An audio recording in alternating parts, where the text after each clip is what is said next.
પ્રવેશ માટે તિલક ફરજિયાત રહેશે। આજે ક્રીડાઈ વડોદરા નવરાત્રી ફેસ્ટિવલ 2024ની પત્રકાર પરિષદ યોજાઈ। દર વર્ષની જેમ આ વર્ષે પણ પ્રવેશ માટે તિલક કરવું પડશે।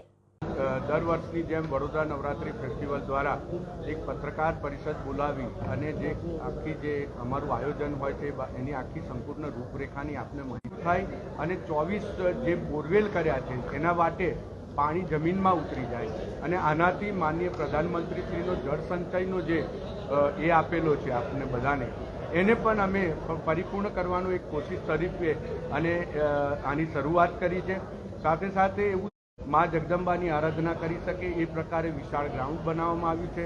સાથે સાથે એ જ રેશિયો પ્રમાણે વિશાળ પાર્કિંગ માલુમ પડશે, આપના માધ્યમથી લોકોને ખબર પડશે। સાથે સાથે એની સજાવટ પણ આવતીકાલથી અમે શરૂ કરનાર છે।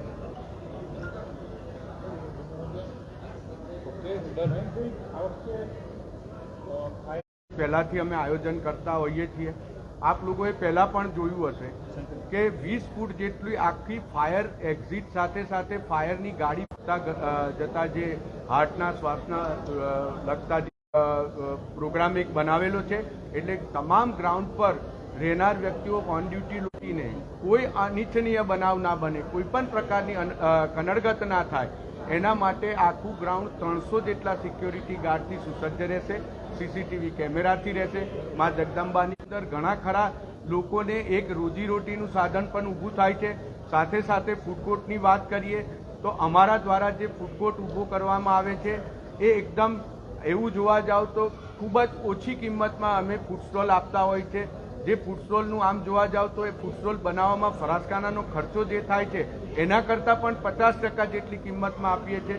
અને તમામ ફૂડ સ્ટોલ ધારકો દ્વારા કાયમ એવું કહેવામાં આવે છે કે વડોદરા નવરાત્રી ફેસ્ટિવલમાં માત્ર 9 દિવસ માટે ફૂડ સ્ટોલ કરીને અમારા આખા પરિવારનું ગુજરાન ચાલે છે। એ અમારા ફૂડ સ્ટોલની ખાસિયત છે। અચ્છા, પ્રવેશને લઈને આપ શું કહેશો? તિલક ને પ્રવેશ એ વડોદરા નવરાત્રી ફેસ્ટિવલનું કાયમ માટે રહેલું છે કે વિના તિલક પ્રવેશ નહીં, એટલે તિલક વગર કોઈ પણ વ્યક્તિને પ્રવેશ નહીં મળે એ અમારી મેન્ડેટરી કન્ડિશન। જે ઘટનાઓ બની રહી છે અન્ય શહેરોમાં વિદ્યાર્થીઓને ખાસ ત્યાં આગળ શું સુરક્ષા વ્યવસ્થા, સાવચેતી શું રહેશે?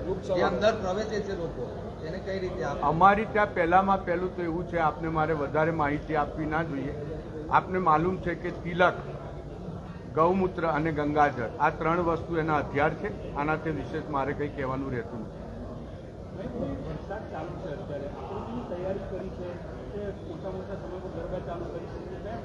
જે રીતે અમારી તૈયારી છે, અમારી યુદ્ધના ધોરણે તૈયારી છે અને અમારી સાથે ટેકનિકલ લોકોની ઇનહાઉસ ટીમ છે અને દરેક આ જે કન્સ્ટ્રક્શન અને ગ્રાઉન્ડના માહિર લોકો અમારી સાથે છે। અને અમે આપને પહેલાં બી જણાવી દીધું કે ગ્રાઉન્ડની અંદર આજે પણ તમે જઈને જોઈ શકો છો કે 80% ગ્રાઉન્ડ ગરબા રમાડવાની પરિસ્થિતિમાં છે। જે ગ્રાઉન્ડ અમે 14 ફૂટનો જે રેડિયસ વધાર્યો છે, નવો એરિયા કર્યો છે, એટલા એરિયા પૂરતું જે પાણી ભરાવાનો પ્રશ્ન હતો આજે તમે જઈને જોઈ શકો છો।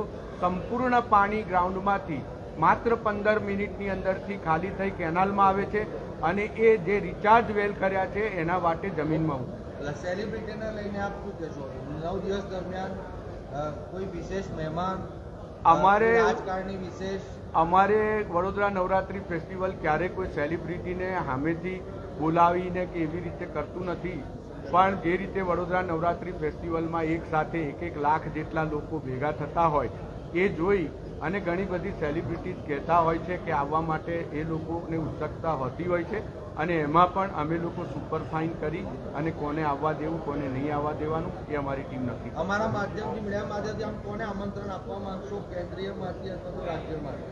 તમામ હું એમ કહું છું કે આ વડોદરા નવરાત્રી ફેસ્ટિવલ એ વડોદરાના લોકોનો અને વડોદરાના લોકો થકી થતો આપનો પોતાનો ફેસ્ટિવલ છે।